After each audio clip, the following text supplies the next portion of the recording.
So, Edward Said, this is the fourth lecture, sorry, continuation on my topic Orientalism. So, the Edward Said has ended his essay on a very positive note, though, which is surprising because of all the negative things that we have read in Orientalism.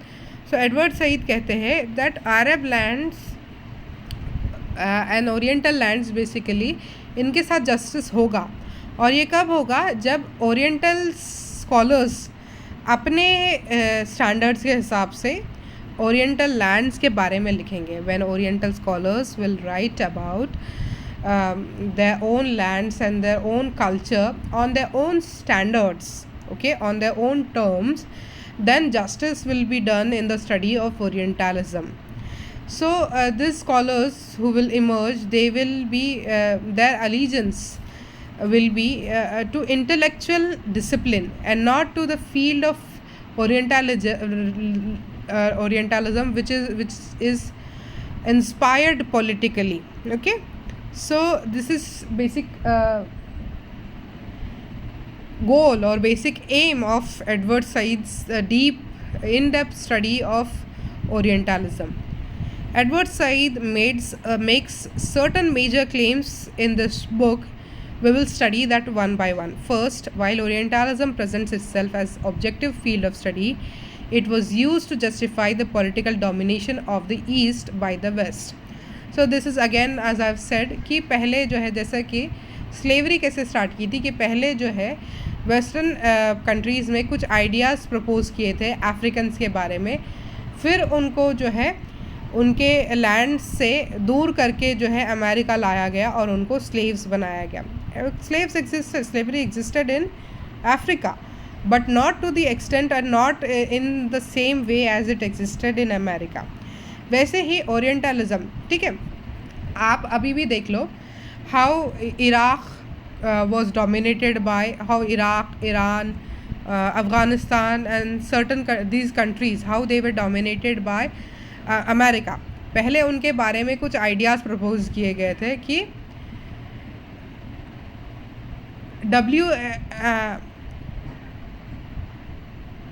WMDs है, weapons of mass destruction है Iraq में, और फिर उनके ऊपर bombarding की गई जबकि कोई वेपन्स नहीं थे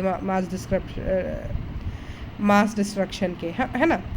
वैसे ही ओरिएंटलिज्म जब भी कॉलोनियलिज्म या न्यू इम्पेरियलिज्म करना है अमेरिका को या किसी भी यूरोपियन पावर को, तो ये कुछ ना कुछ स्टीरियोटिपिकल जो है आइडियाज़ जो है वेस्टर्न मीडिया में प्रपोज कर देते हैं.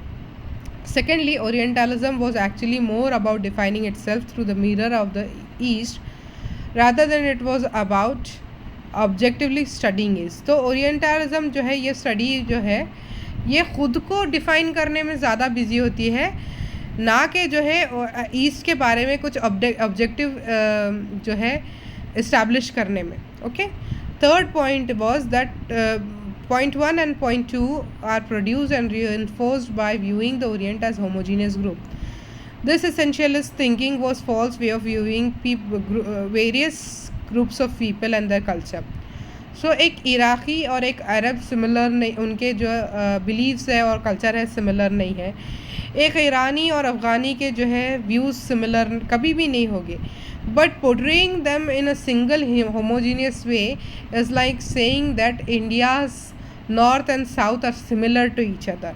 जितना डिफरेंस नॉर्थ और साउथ के हैं इंडिया में, उतना ही डिफरेंस जो है सारे मिडल ईस्टर्न लैंड्स के सारे कंट्रीज़ में है. जॉर्डन, ओमान, कुवैत, यूएई, इन सब का कल्चर अलग अलग है, और इनको एक ही ग्रुप में फोर्स करना जो है ये ओरिएंटलिज्म की बहुत बड़ी भूल है. It creates, that's why they are able to create stereotype rather than pinpoint certain factual scientific ideas about the oriental lands. ये कभी भी नहीं कर पाएंगे जब तक जो है होमोजीनियस ग्रुप में पुट करेंगे सारे मिडल ईस्टर्न कंट्रीज़ को. Edward Said also rejects the validity of the term Orient and Occident. Still he employs them because this is how the argument has been framed by the Orientalists. तो Edward Said जो है he objects to the very idea of the term Orient and Occident. He says this binary has complicated the issue rather than give any solution or resolving anything. but because this is the idea, these terms exist in most of the major cultural studies. So he has continued with the idea, but he has tried to give a new shape or the correct or the modern shape to it. Okay. Lastly, the Orientalist scholars are the product of the system they come from. Okay. ये orientalist scholar जो है इन्होंने अपने दिल से ideas नहीं बनाए हैं, या इनके माइंड में एकदम अचानक जो है रेसिज्म नहीं भर गया है ओरिएंटल्स के अगेंस्ट। ये क्या हुआ, ये जो इनका जो सिस्टम है, जो इनकी पब्लिक पॉलिसी हो गई, जो इनकी मीडिया पॉलिसी हो गई, ये जो सिस्टम है इन्होंने ओरिएंटलिस्ट को क्रिएट किया है। Due to this they can't help but represent the other. Orientalist को वो जो अदर बोल के रिप्रेजेंट करते हैं, इसके अलावा उनके माइंड में कोई चॉइस ही नहीं है। Okay, therefore what we need is for the subaltern to speak for itself. So what is needed if we want changes, if we want justice for the Oriental land and a correct portrayal of the Oriental land, what is necessary?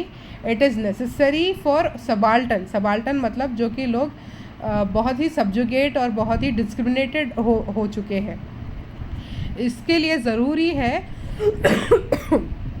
कि ये oriental लोग अपने बारे में खुद से बोले, खुल के बोले, अपने आइडियाज़ जो है मीडिया में अपने टर्म्स पे रखे, ये ज़रूरी है। ओके, सो एडवर्ड सईद जो है इन्होंने जो है ओरिएंटलिज्म क्यों आया, द स्टडी ऑफ ओरिएंटलिज्म क्यों आई, इसके बारे में एक आइडिया दी है कि जब क्रिश्चियनिटी जो है यूरोप में इस्टेब्लिश हो चुकी थी, तब जो है इस्टेब्लिश को एक बहुत ही क्रिश्चियनिटी को एक बहुत ही अच्छा रिलीजन या बहुत ही अच्छा कल्चर, यूरोपियन कल्चर को बताने के लिए उनके लिए क्या ज़रूरी था कि वो एक मॉन्स्टर या एक अपोजिट, बाइनरी अपोजिट क्रिएट कर सके। और क्रूसेड्स के दौरान जो है, क्रूसेड्स मतलब जो नाइट्स टेम्पलर जो क्रिश्चियनिटी फैलाने गए थे, बहुत ही ब्लडी हिस्ट्री है क्रिश्चियनिटी की, कुछ आसान मत समझिए आप इसको।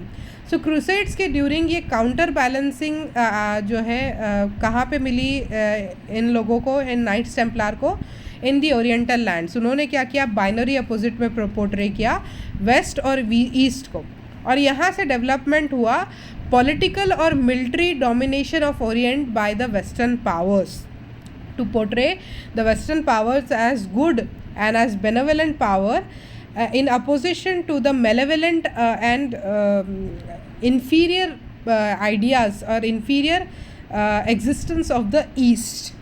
इस तरह से ओरिएंटलिज्म और ओरिएंटलिस्ट की इस्टेब्लिशमेंट हुई वर्ल्ड में। एंड दिस हैपेंड, और इसके बाद क्या हुआ कि ये जो ट्रेडिशन जो है ये सीमेंट होता गया, क्रिस्टलाइज होता गया, और कई सालों के बाद after many years when writers like Mahmoud Darwish and Edward Said and certain Indian writers like Gayatri Chakravarti Spivak, Homi Bhabha, ये जो है इन्होंने जो है वेस्ट में स्टडी किया, and after studying in the West they realized how Western media and how Western intellectual spheres actually portrayed the Eastern land, and then they broke the tradition। okay, हमने post colonial studies में यही study किया है ना कि कैसे ये theories ने वेस्टर्न आइडियाज़ को चैलेंज किया। After many years this ideology of orientalism was challenged by Eastern scholars।